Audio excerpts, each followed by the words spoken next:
Hi everybody, welcome to our live crochet event. I'm Brenda KB Anderson, and today we are going to go into the past, to the 1980s but with a modern update, because we're making the Be Kind Rewind leg warmers. For those of you who were around at the time of the VHS tapes, that's where that little reference comes from, the Be Kind Rewind. And we're just it's the back in time kind of theme here with the leg warmers, even though they are very popular right now.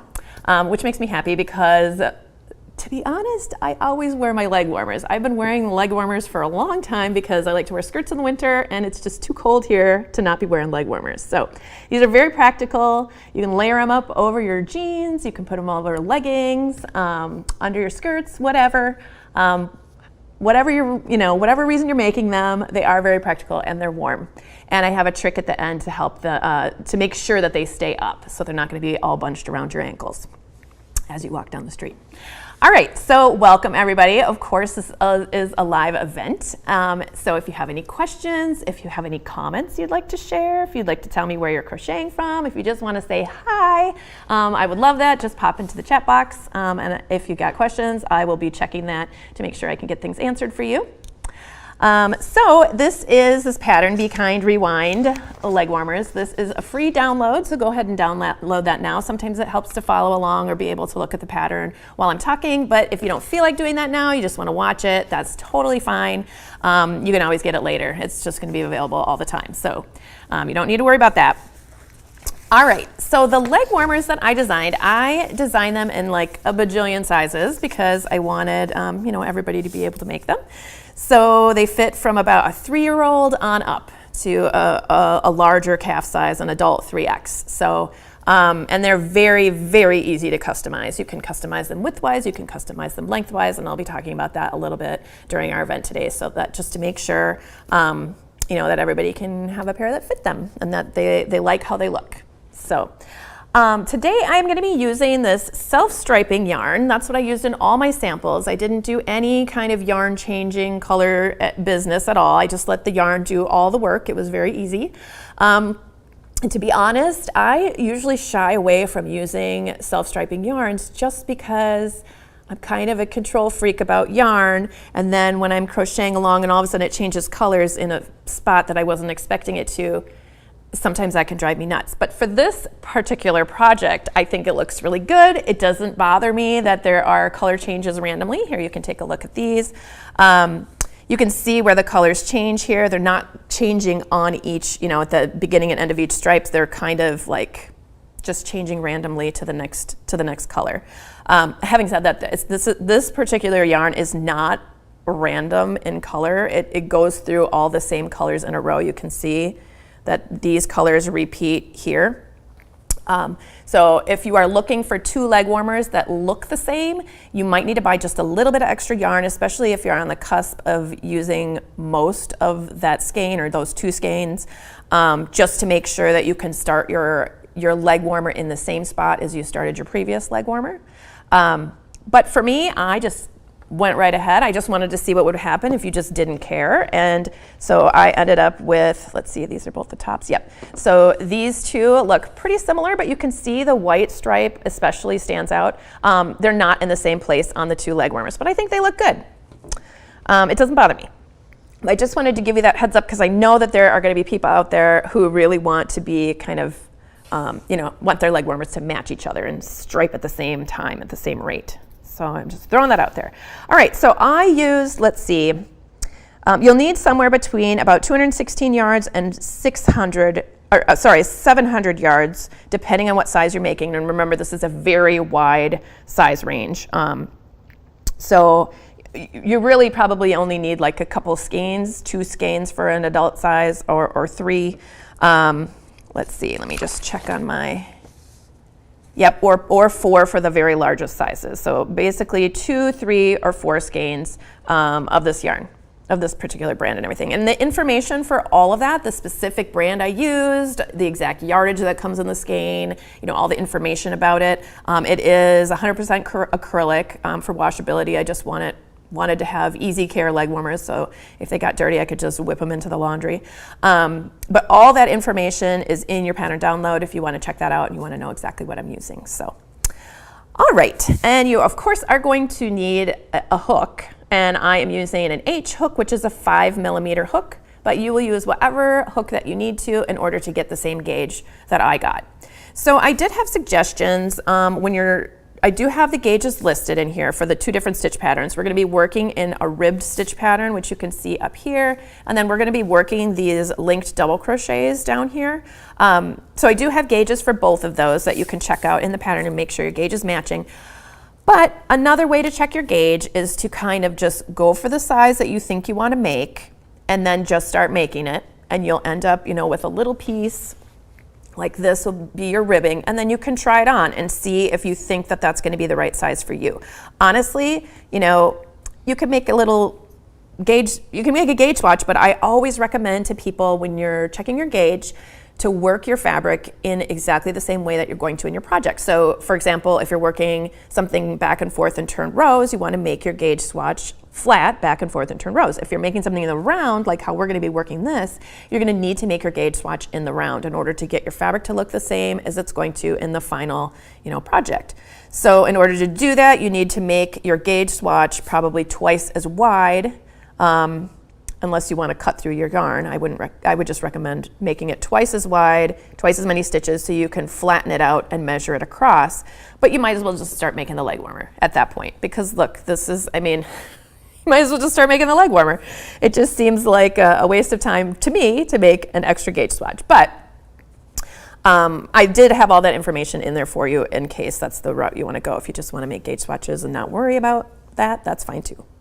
All right, so basically you just need yarn, and then the hook, and then a yarn needle for weaving in your ends, and also some stitch markers. And then the other thing, and this is optional, is you will need some 1/8 inch round cord elastic. So I realize that the elastic that I have here is white. Let me just put this down here so you guys can see from the top. This is what it looks like. It's got to be thick enough to be able to bounce back pretty quickly. I know cord elastic does come in different widths, but look for something that's about an eighth of an inch, and then just kind of feel it and make sure that it's going to spring right back. And this is going to be used, I will show you how to add this to the very top of the leg warmer to keep them up. That's my little secret. All right, so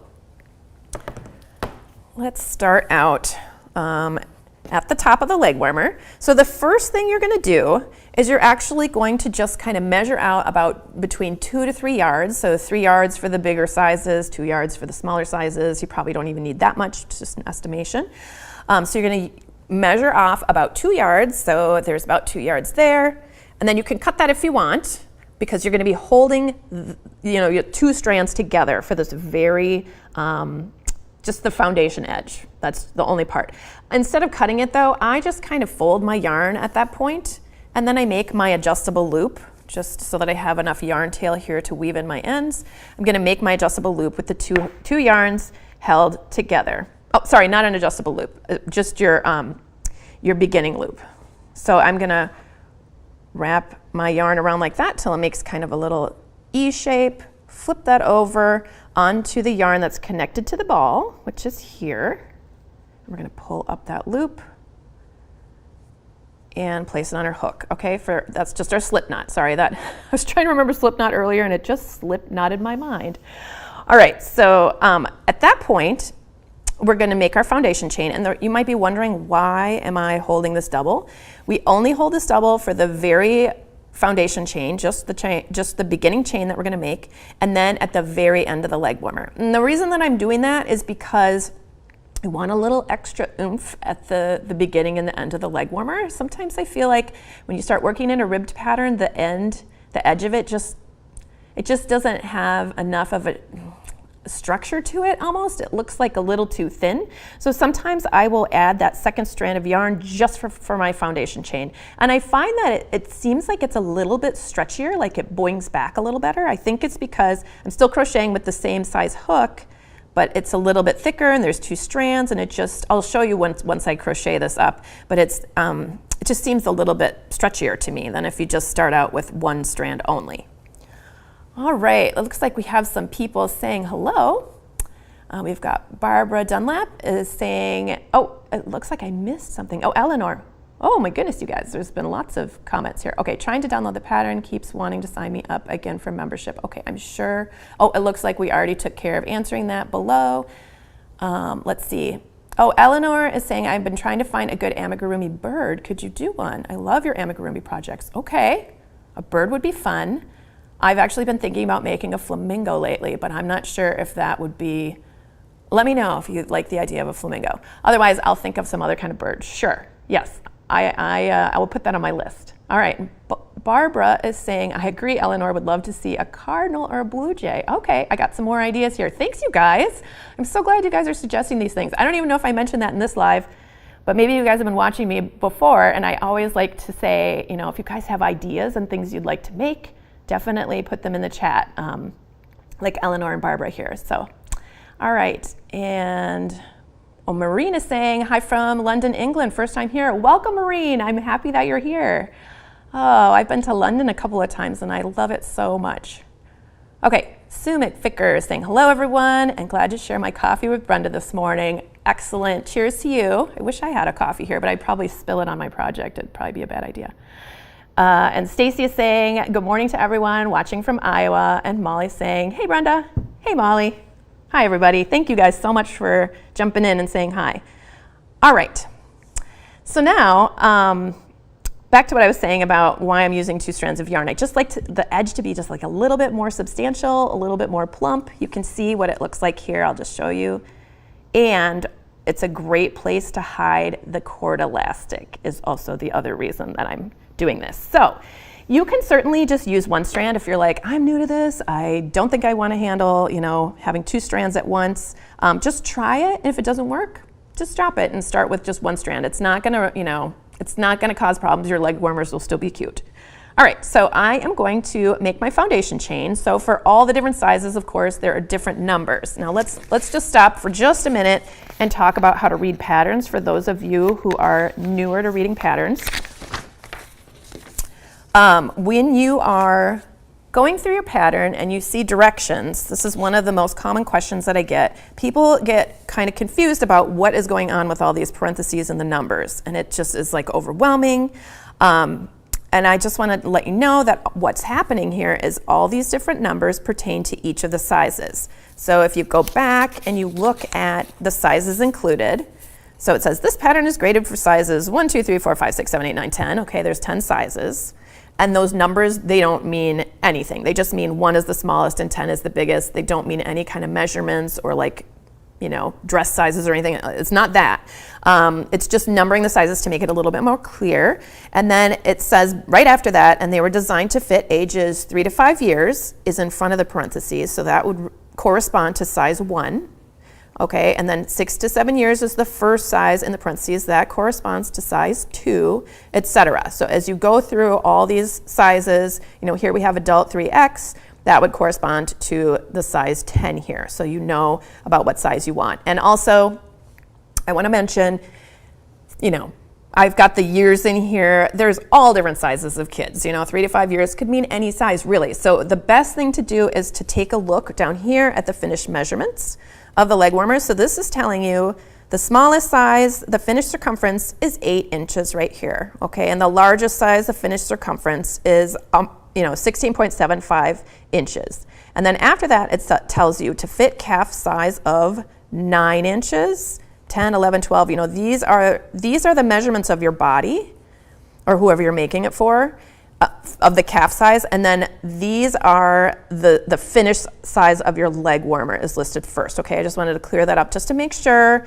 So and then I also make a note to choose a size that measures about 1 inch or 1.5 inches, or even for some of these bigger sizes, you could even have a size that's 2 inches smaller than your calf. So what you want is a leg warmer that has to stretch a little bit to fit your leg. Okay, so you want it to stretch a little. You don't want it to stretch, you know, a lot. You don't want it to stretch like 4 inches, because then you're going to start to see it. It's going to make the fabric look not as pretty. It's just going to start looking like it's straining a little bit, or you see holes between. But you know, it's up to you however you want to wear them. You know yourself, but that's just sort of like a guideline for figuring out your size. All right, so back to the pattern information. So now that we know, you know, the first finished circumference of the leg warmers, the first size is 8 inches around. That corresponds to the first set of information here when you look at these parentheses. So if you were making the smallest size, you would go outside of the parentheses and you would chain 24 here in the directions when we're making that, when we're first beginning our top ribbing piece, you'd chain 24. Right now I'm going to be making the 10-inch circumference size, which is the second size within that first set of parentheses. So that would be, I chain 30 to begin. And then as you read through here, we're going to drop a strand and we're going to make one more chain. So I will have a total of 31 stitches. So this number here just depends on what size you're making. All right, so now let's get back to this. I'm going to chain 30 stitches. So 1, 2, 3, 4, 5, 6, 7, 8, 9, 10, 11, 12, 13, 14, 15, 16, 17, 18, 19, 20, 21, 22, 23, 24, 25, 26, 27, 28, 29, and 30. All right, so we've chained 30. And like I said before, I wanted to just show you, it's just a little springier here. You can kind of see how stretchy that is. I feel like it just helps to have that extra strand of yarn. It just wants to boing back a little better than if it just had one. I don't know. So then we're going to drop the piece of yarn where you can see the yarn tail. Okay, so this was that extra piece of yarn we had. Just look for the strand connected to the ball. That's the one you want to be continuing to use. Okay, so this yarn, we're going to drop the other yarn, and then we're going to chain one more with the yarn connected to the ball. So I'm making one more chain, and that chain is just a turning chain. That's all it is. And you might be thinking, why are you making a turning chain? I thought we were making these in the round. What is going on? So a lot of projects, when I want a nice clean edge on it, I will begin working in the bottom of my chain. But when you're working in the round, it's hard to do that unless you end up twisting your chain.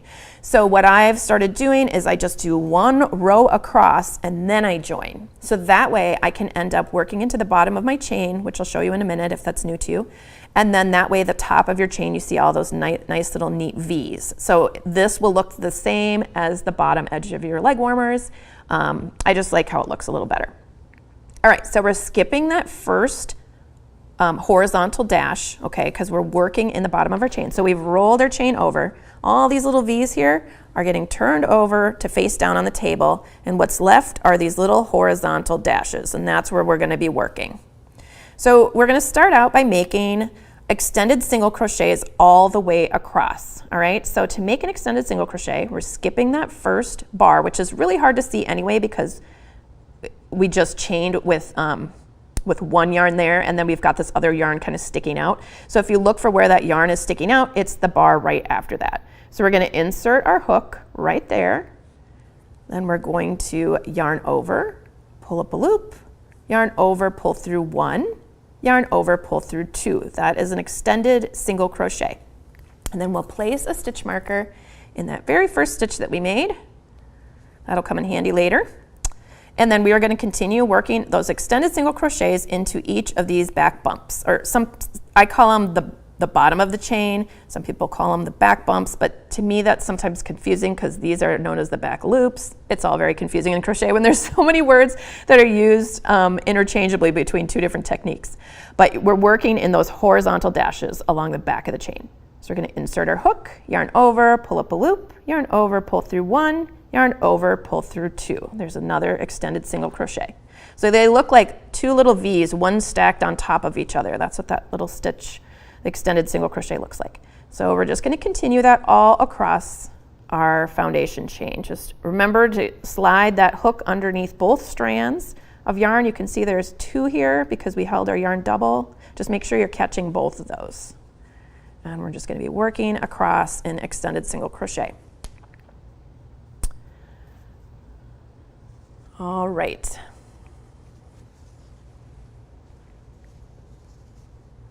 Oh, Molly's asking if I have a favorite app to use as a stitch counter. I actually don't use stitch. I'm assuming that means stitch counter. Yeah. I don't actually use stitch counters. I am like one of those people who just kind of counts without meaning to. Like Sometimes when I'm going up the steps, I'll be like, there are 72 steps there. So I don't usually use a stitch counter. Sometimes I mean, not to say that I always am right on, but I have learned that even if I have a stitch counter, and I don't know, maybe there are some newer stitch counters that can tell when you're at the end of your row. I think there are maybe some hooks that somehow know when you turn your work or something like that. But I've never used anything like that. I'm very old school when it comes to my crochet. But yeah, maybe somebody else who's joining in here can suggest some for Molly, because she's got, she's just wondering about if anyone has a good app to use as a stitch counter.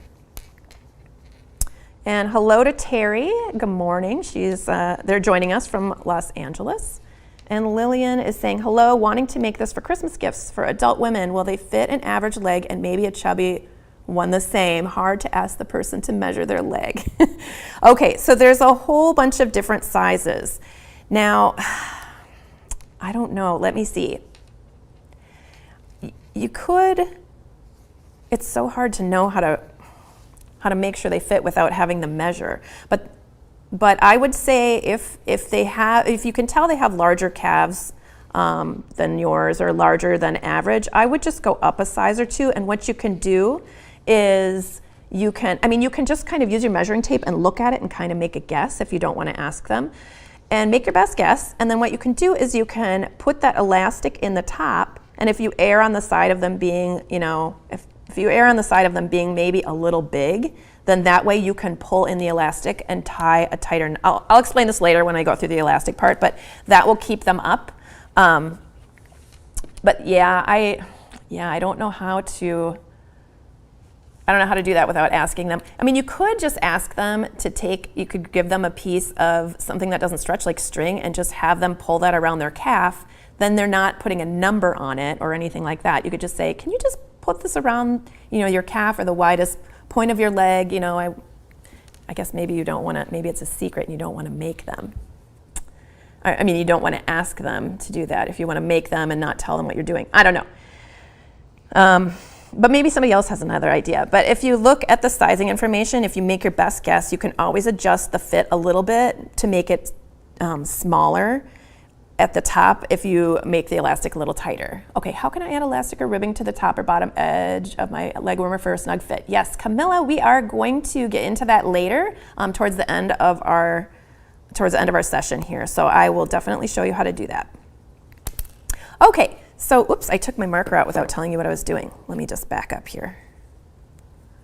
All right, so here's my very first stitch that I did. I marked the top of it. I made an extended single crochet in each stitch, or in each chain all the way across. And now instead of turning our work to work and turn rows, we're gonna join to begin working in the round. And I just realized my yarn became white, so I'm gonna bring this over here so you guys can see a little better.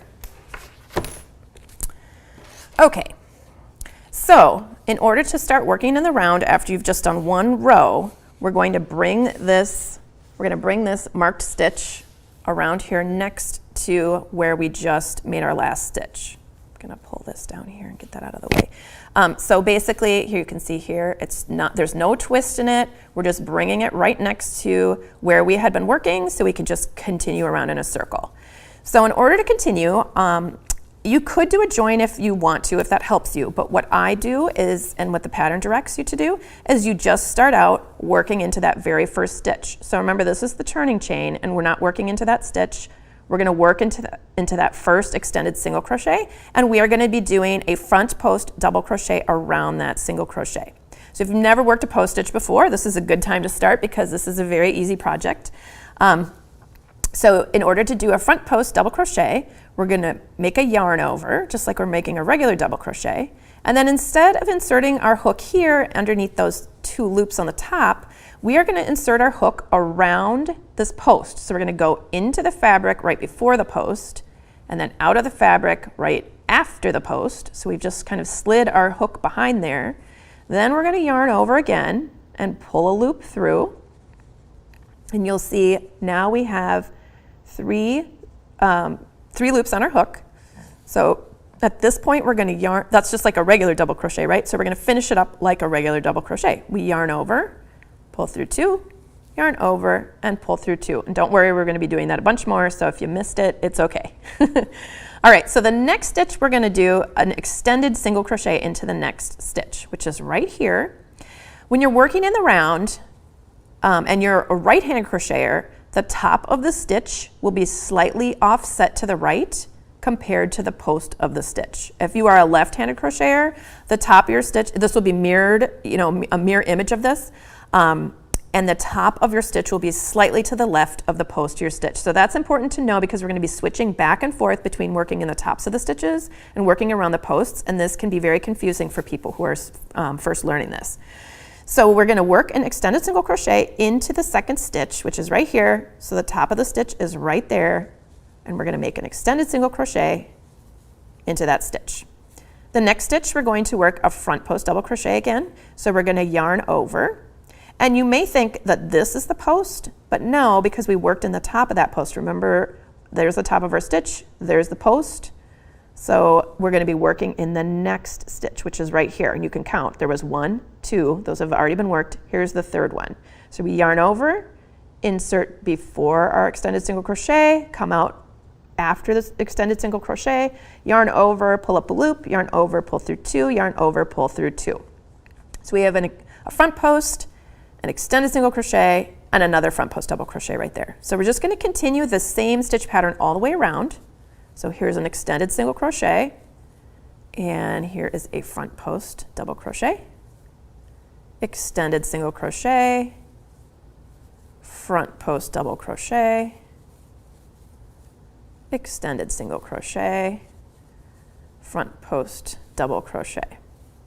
So we're just going to continue alternating these 2 stitches all the way around, and this is going to set us up for that, this is basically the beginning of the ribbing section. This is how we make a ribbing in this particular pattern, this design. Let's see, Stacy says she uses Knit Companion. It's great for both knitting and crocheting, among other crafts. Awesome, thank you, Stacy, for recommending that. All right, still working. Here's an extended single crochet and a front post double crochet. So this ribbing pattern, oftentimes you'll see when people do a post stitch ribbing, oftentimes they will alternate between a front post double crochet and then a back post double crochet, and that makes a really nice ribbing as well.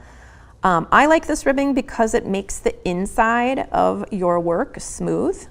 Instead of having those post stitches on the inside by your leg, it's smooth on the inside.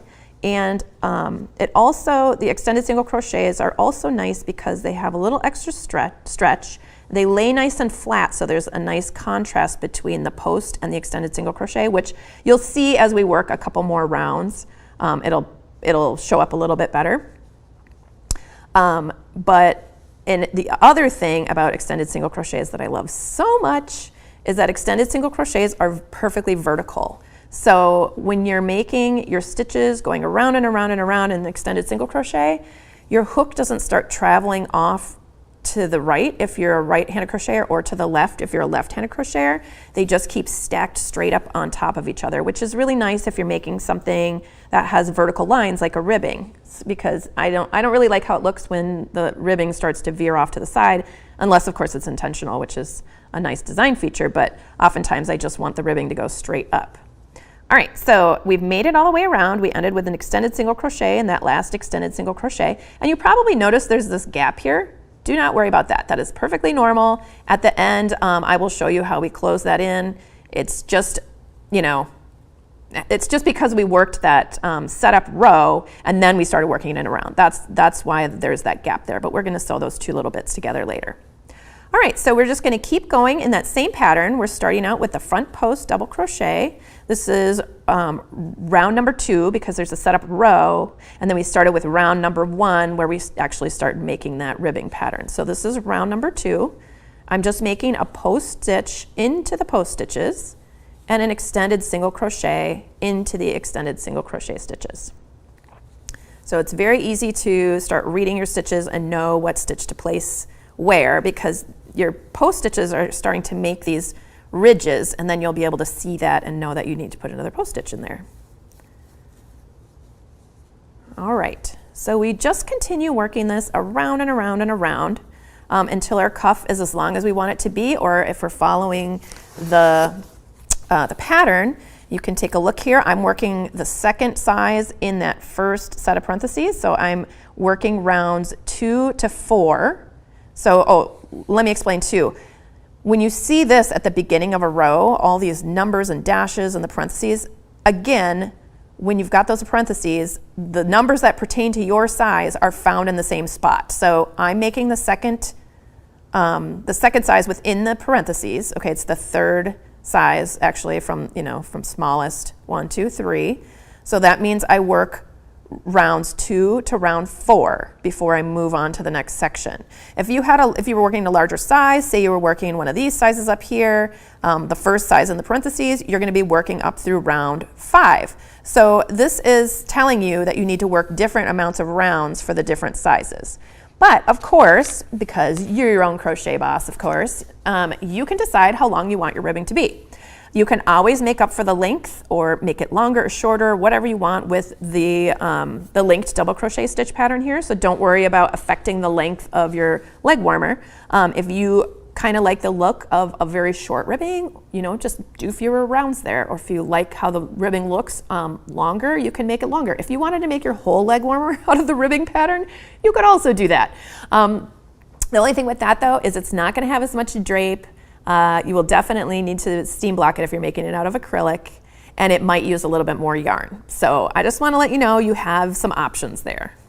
All right, so you would just continue working. For this size, you'd work through round 4 of the ribbing. And let me just show you how to count that. For those of you who don't have an app that can count their rows and you get a little confused. So what I do when I'm looking to count this ribbing pattern is the easiest way to do it is to look at the extended single crochet stitches because they're easy to spot. When you're looking at these post stitches, I know that these little dashes here, those are all the beginnings of a new post stitch. So there's one, there's one, there's one, and there's one.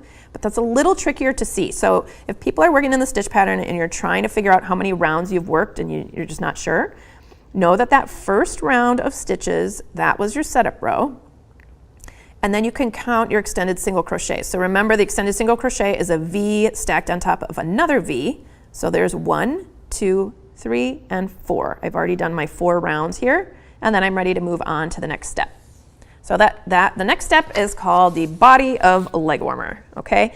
And then you'll see that there is a division here between directions. So I'm telling you, round 1, when you start working on the body of the leg warmer, for sizes 1, 3, 5, 6, 8, and 10, you do this. And then if you're working size 2, 4, 7, or 9, you do this, okay? And then after that, we are going to, all sizes are combined together here for the next set of instructions. The reason these are separated out like that is because the sizes 2, 4, 7, and 9, we're going to be adding an extra stitch. We're going to be doing an increase right away.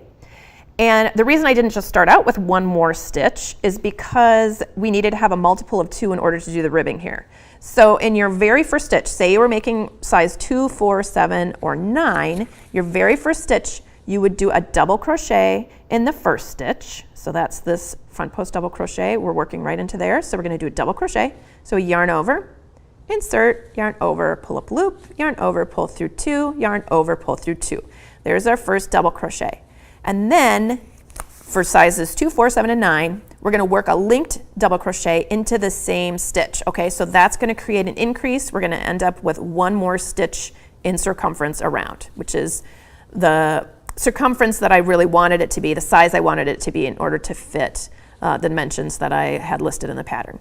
So to do a linked double crochet, and this is regardless of what size you're making, to do a linked double crochet, you will insert your hook through this sort of, it's kind of almost horizontal, but it's kind of like this diagonal bar right there on your double crochet. If you look at your double crochet, there's a V on the very bottom, and then there's sort of this crooked bar right above that bottom V. That bar is where you're going to slide your hook under, and you're going to go from left to right or kind of top to bottom underneath that bar.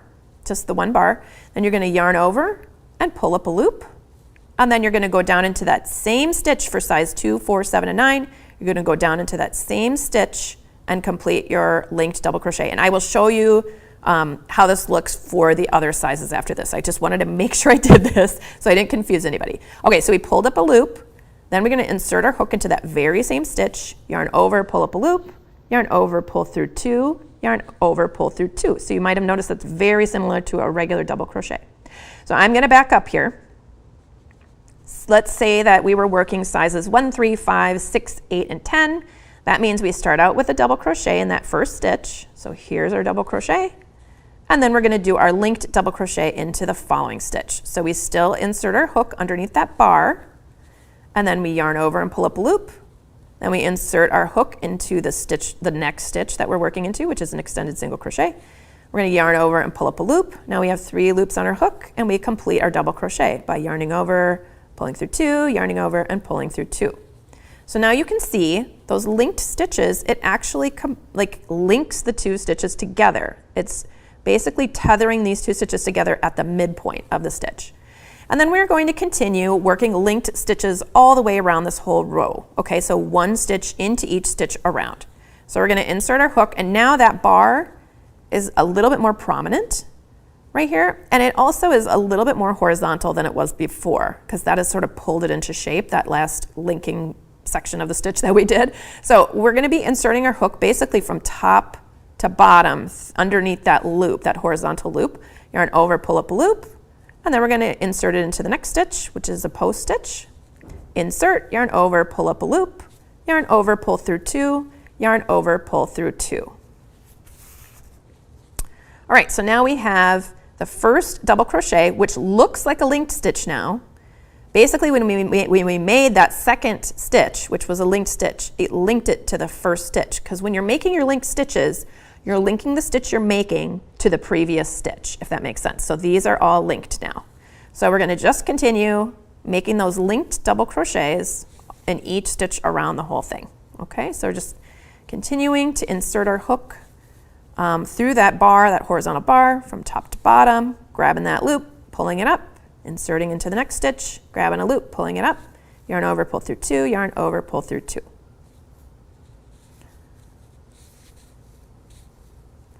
So one of the reasons that I chose this stitch, actually there's a few reasons I chose this stitch, but the main thing was that I was looking for a stitch that was quick and easy, like a double crochet, but didn't have holes between my stitches, because I wanted these leg warmers to be warm, but I knew, you know, you can always make your stitch gauge a little tighter to avoid holes between stitches, but you're still going to have a bit of a hole there, especially if your fabric stretches, it has to stretch.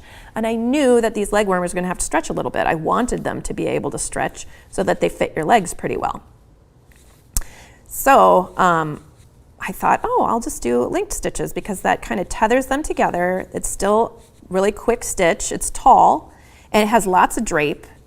And it lays pretty flat, and it's easy, you know, like when I was thinking about these leg warmers, I really wanted to be able to pull them up over my knees, but I also wanted to just sort of wear them sort of bunched down onto my legs too for fun. And I was just picturing, I just did not want to have heavy, bulky, stiff fabric around my legs, because you know, even though that would be nice and toasty warm, I don't know, I didn't like the image that was in my mind. I wanted them to be, you know, like all scrunched up and kind of relaxed looking, like a cool ballerina. That was the look I was going for there. So linked stitches, they are your friend if you're looking for something that is, you know, pretty easy to do, but has lots of drape, but also does not have a bunch of holes between your stitches. All right, we are almost at the end of our round here. Here's our very last linked stitch. All right, and now we have a little variation on the linked stitch. We are going to be working the linked stitch through the back loop of our stitches from this point on. So you don't have to do it that way. You can continue working your linked stitches just exactly how we've done, where you just insert your hook here, yarn over, pull up a loop, insert in that next stitch, yarn over, pull up a loop, yarn over, pull through 2, yarn over, pull through 2. If you want to do it that way, you can absolutely do it that way. I just really liked the fabric that I was getting when I worked underneath that back loop. Gave it even a little more drape without sacrificing, there aren't big holes between my rows or anything, but it gave it just that much more drape. And I also really liked these sort of horizontal, when you do that and you work through just the back loop, the front loop is showing right here. So you can see a ridge at the top and the bottom of your stitch. So it just made some, I don't know, I just really liked how that looked, those little horizontal texture there. So that's why I started working my linked double crochets into that back loop. So to do that, you're just going to insert your hook, yarn over, pull up a loop, and then you're going to insert your hook underneath that back loop. Okay, so normally we put our hook under both loops, but this time you're just putting it right there, right in the middle, and then out through the back. And then you're going to yarn over, pull up a loop, yarn over, pull through 2, yarn over, pull through 2. All right, so we're just going to keep doing that. Insert your hook from top to bottom, pull up a loop, and then we're going to get a loop from this stitch, which is our next stitch, but just through that back loop, yarn over, pull up a loop, yarn over, pull through 2, yarn over, pull through 2. And you probably notice there's a little bit of a hole here, right there underneath where my stitch is grabbing, because I'm pulling it up. But as I work more stitches, it'll help even that out and you won't even see it, okay? So that might seem a little alarming at first for your first couple of stitches, but you won't see it later. Okay, so we're just gonna continue working underneath that back loop all the way around. And if you would like, you can use, I think I actually direct you to do this, to use a stitch marker at the beginning of your round. You don't actually have to do that though, because as you work around and around and around, your stitches will stay fairly vertical. The stitch really, it doesn't veer off too much to the side. The other thing is it really doesn't matter if you're a couple of stitches off when you start making your ribbing. So you're just going to work around and around and around and around in a spiral, because we did not actually join here. We just keep going around and around and around. And then your piece will look like this. Look, we changed color. It'll be nice and long. Here's where we started down here. You can still see the little gap that I'll talk about later. There's our ribbing. Here's all of our linked double crochets. For this particular size, we work 25 rounds. It's different amount for different sizes. Also, if you don't want to have super bunchy leg warmers, maybe you just want your leg warmers around your calves and you don't want all that nonsense of, kind of ruching your leg warmers around your ankles or being able to pull them up too high. If you are just wearing them lower and maybe you don't have quite enough yarn, you can always make these shorter. You can just work them to whatever length you want them to be, knowing that you're going to add the same amount of height here of the ribbing to the top edge. So you just write down what you do, so that way when you make your second leg warmer, it can match. Alrighty. Here we are. So I'm working my very last linked double crochet of the round, inserting from top to bottom, yarn over, pull up a loop, working through that back loop, yarn over, pull up a loop, yarn over, pull through 2, yarn over, pull through 2. Okay? And now we're going to start working the ribbing. So to work the ribbing, we don't have to work one round of extended single crochet like we did at the very beginning. The only reason we did that is because you can't make a post stitch around something that doesn't have a post, right? You can't just start making post stitches into the chains. It's not possible. So we had to do one round of extended single crochets.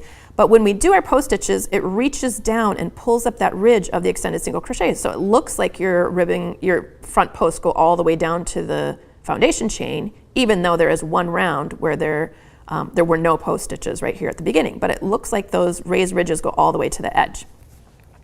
But here, we don't have to work a round of extended single crochet. We already have stitches here, so we can work around the posts of our linked double crochets.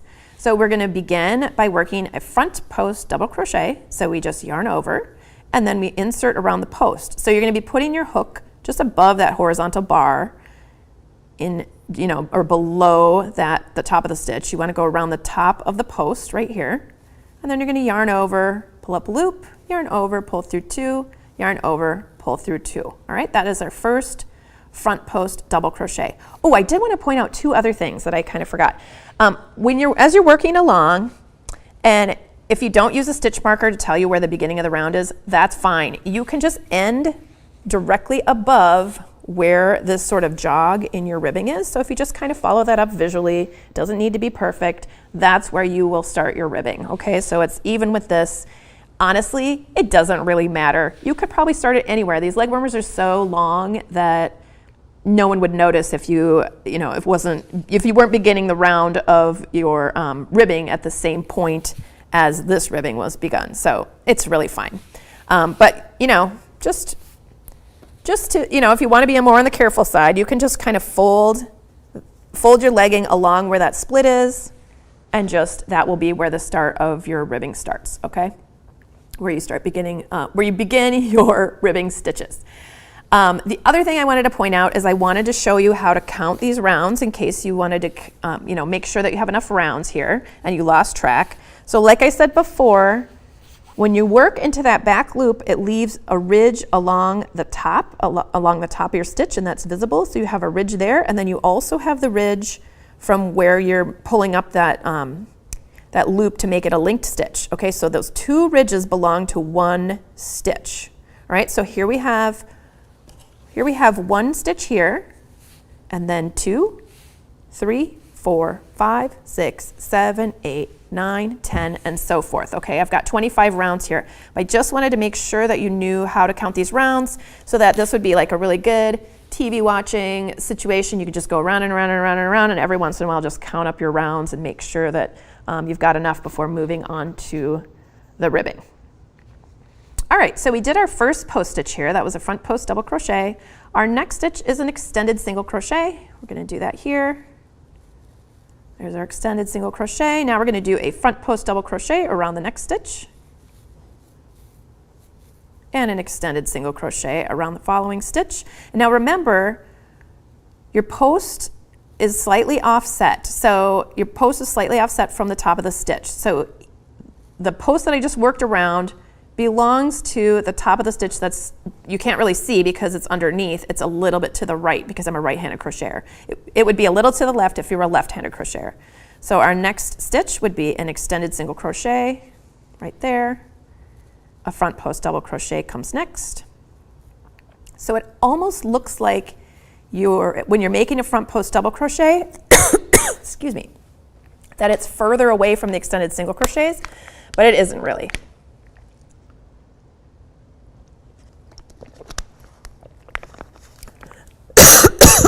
Excuse me.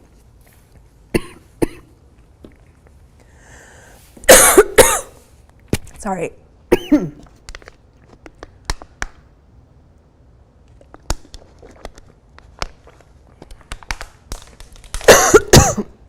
Okay.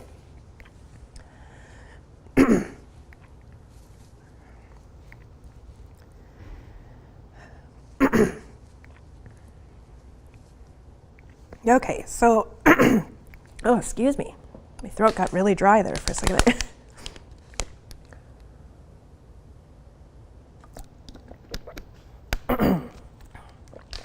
All right, let's see if my voice comes back here. Okay, so we're just going to continue working our extended single crochet stitches and our front post double crochets alternating around the top of our leg warmer.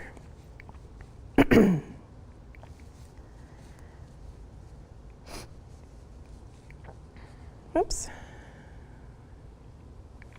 All right, so we're going to do this for the same amount of rounds that we did at the beginning of our leg warmer. And that will be different amounts for different sizes.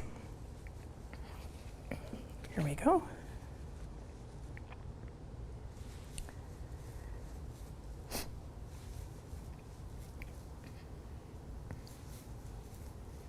All right, so you can see the pattern is starting to emerge here.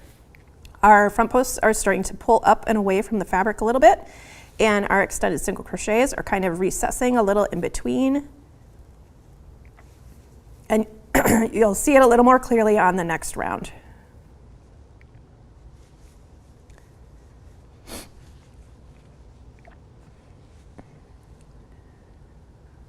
it looks like. We've got a couple more comments. Twyla is saying that she's never heard or done a linked double crochet. Great instructions, awesome.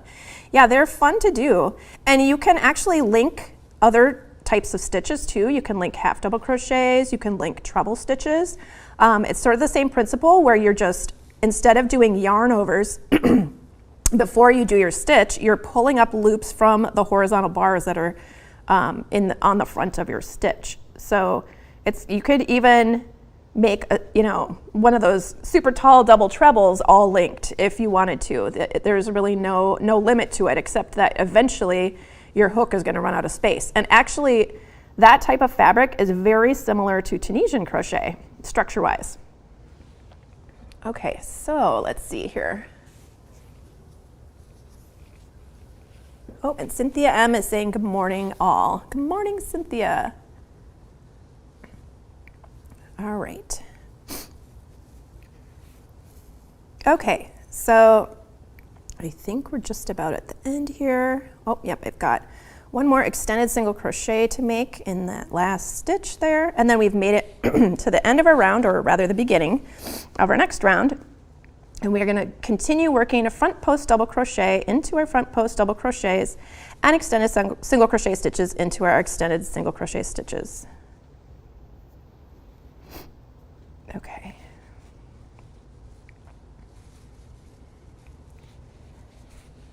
And now you can see that those ridges are really starting to pop out a little bit there.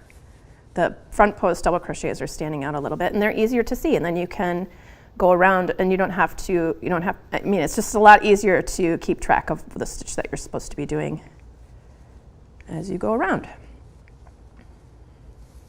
All right, so you would continue working that around and around until you've worked your specified amount of rounds. In my case, it would be 4, and your piece would look like this.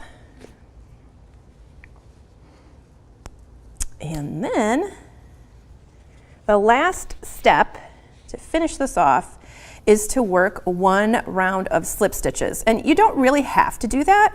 I choose to do that because it makes the edge a little bit more firm, and then it looks a little bit more like the top edge here with that thicker edging, because we are going to, once again, join that second strand of yarn. So in order to join another strand of yarn, if you don't have another ball of yarn handy, then you can just kind of measure off about 2 yards or a little more for the larger sizes, 3 yards or so. And then you're going to cut your yarn like I just did, and then you're going to hold them together. And then you're going to just start holding them together as one strand, and you're going to do slip stitches all the way around the top edge of your piece. So if you just do a slip stitch underneath both loops like normal, your slip stitch ends up turned to the front of your work. Let me show you what that looks like. And then your V's end up sitting right on the front. I didn't really like how that looked because I was trying to make it look a little more like the top of my leg warmer. So what I did was instead of working under both loops, I worked under just the back loop, and that helped my slip stitch kind of remain on the top edge of my leg warmer. So you'll insert your hook underneath that back loop there, and you're going to grab both strands of yarn, pull it through, and pull it through the loop on your hook to make that very first slip stitch, and then you're just going to continue that all the way around. So we're just working into that back loop of our stitch, grabbing both yarns and pulling through. And you can see it just sort of lands right on the top, right on the top of your leg warmer there. It kind of sits on top of it.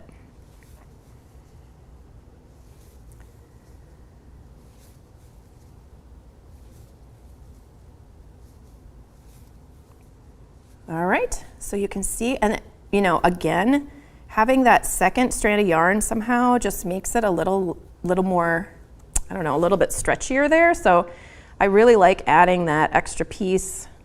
Just to me, it looks a little more finished, and it has a nice amount of kind of bounce or stretch to it.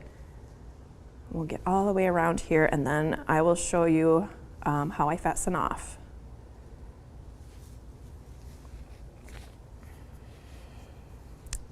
A few more stitches left here. And really these leg warmers are just a big tube straight down.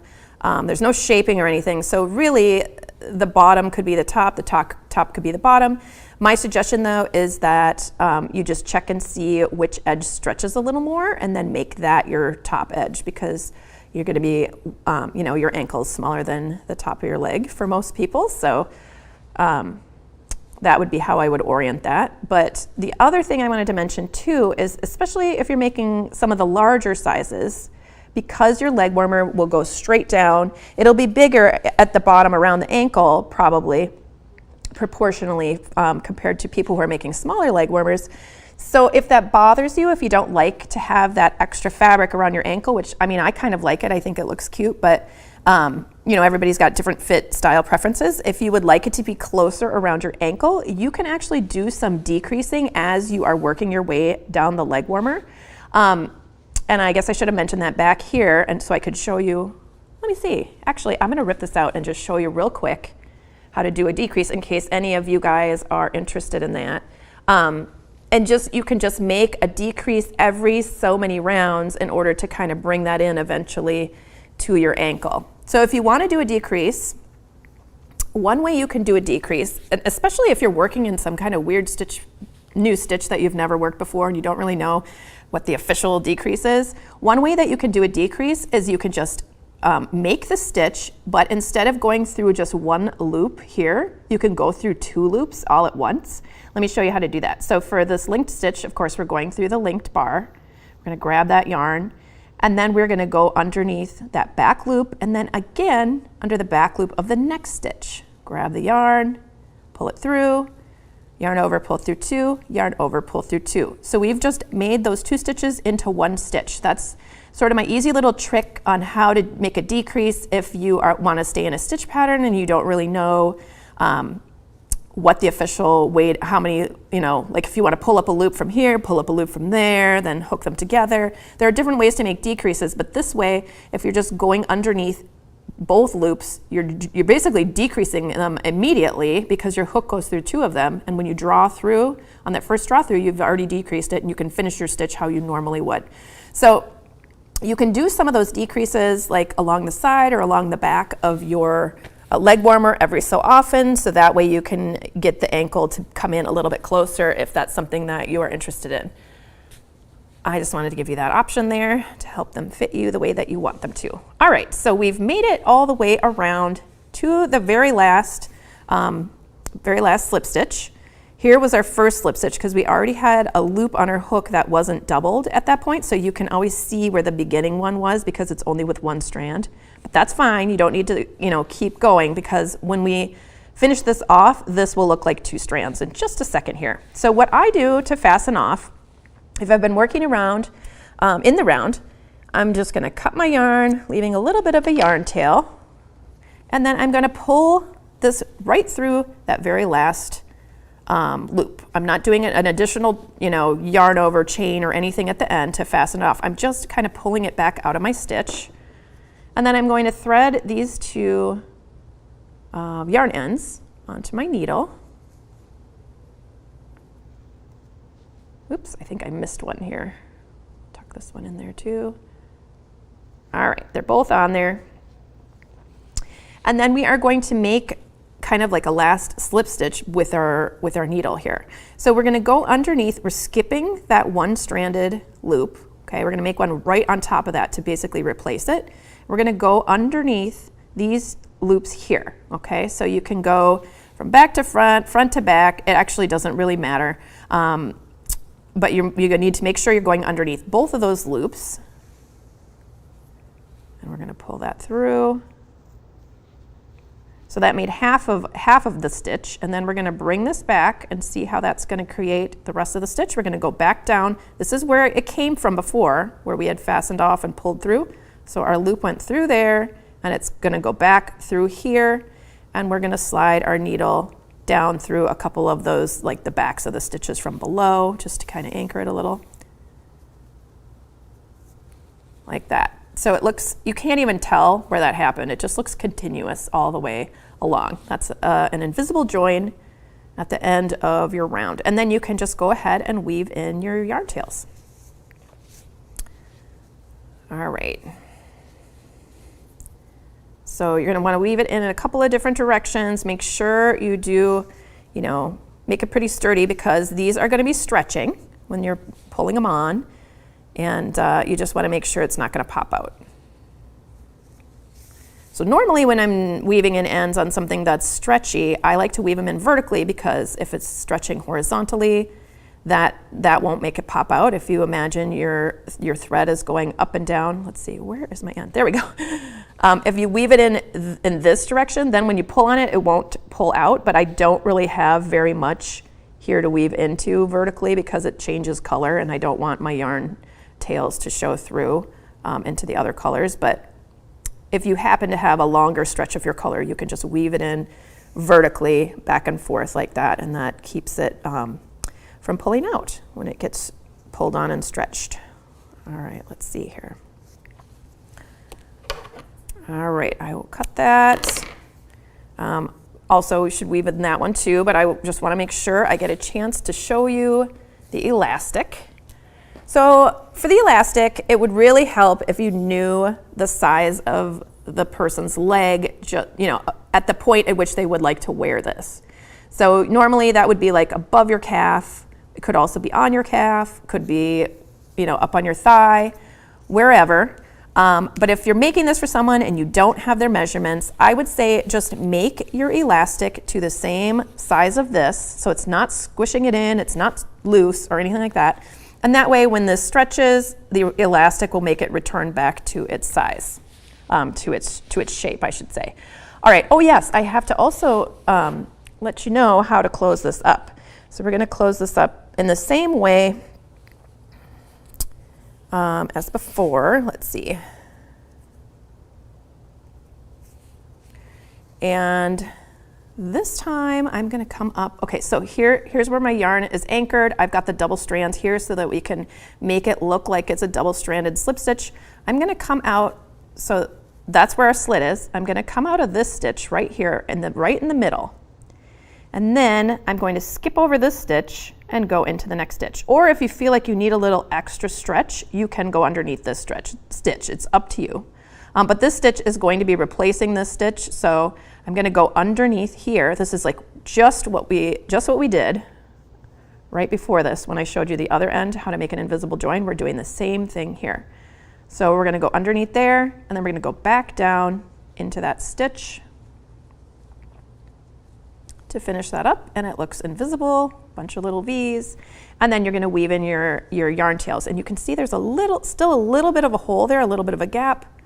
So when you weave in your tails, you can just kind of go back and forth and cover up that little hole there.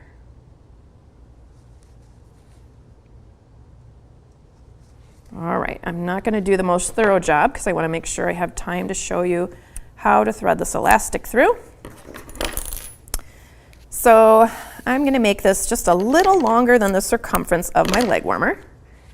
And I'm going to just send it through that very top edge of my ribbing. So I would probably opt for using a black cord elastic here if I was using it through this color.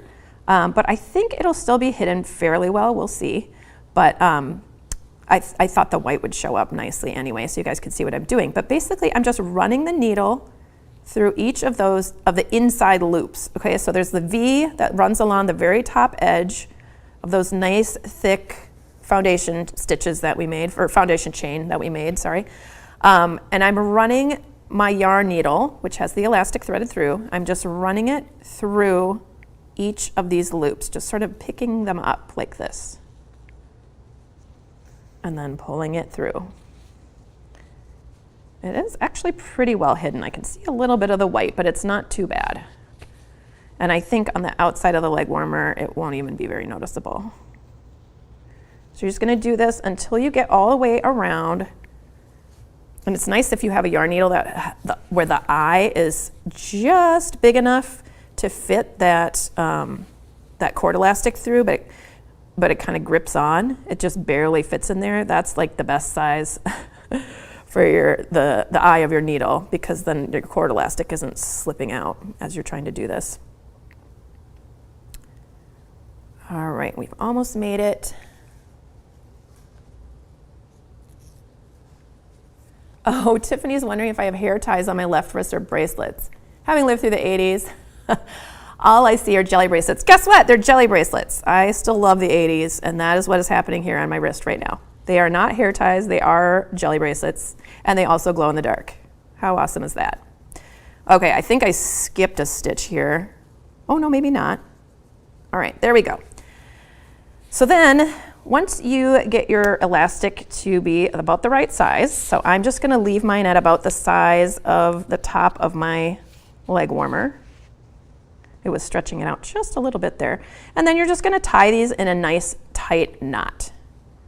So, and knowing that you tie it so that you have enough cord elastic so that you can bury your tails, okay? Because you don't wanna see those sticking out. You wanna make this, okay, once you make your knot, pull it really tight so that it's not going to undo. There we go. Now I can feel like it's not going to move. And then you can just take your yarn needle and tuck those little elastic bits back into the same path that you already sent the elastic through. All right, get in there now. There we go. So here's my tied end. I'm going to send it right back through where my elastic is already, like that. And I like to leave it with a little bit of length so it's not going to stretch and then pop out and stick out. You could also, if you're having a very hard time keeping those ends in, you could tie a little bit of thread around the both pieces of the elastic at this point and tie a knot to keep them together. I haven't had any problems with mine slipping out yet, but and then kind of pull on it a little bit here. And then you can cut off that extra. But you know, you could also use the teeniest, tiniest little dab of super glue in there if you wanted to. I've heard of people using that to keep their yarn ends in place. I have tried it before. I don't usually use it for my yarn ends, but you could glue the elastic to the elastic. If you just kind of pull them both out, you could glue them, both of them together if you were having a hard time keeping it from popping out. The thing is you don't really want to cut it close to that knot because I feel like that's not going to be strong enough. You could try using a magic knot there and test that out if you think that would work, but you'd still have those teeny tiny little yarn ends and you'd have a little bit more of a bump there. So I just opted for having a longer piece tucked away inside there. And so now you have a nice stretchy edge that's going to spring back and it'll grip onto your legs. So when you're running around in your leg warmers, they will stay up. All right, it looks like I've answered all the questions I've got. Yeah, I hope that you guys enjoy this project. I really hope that you make some really awesome leg warmers and keep your legs warm this winter. And please join me for my next live. I love teaching these. I'm glad you guys made some suggestions this time, and it was really nice to see all your hellos. That's always really good for me to see. So thank you guys so much for joining me. I'll see you next time. Bye.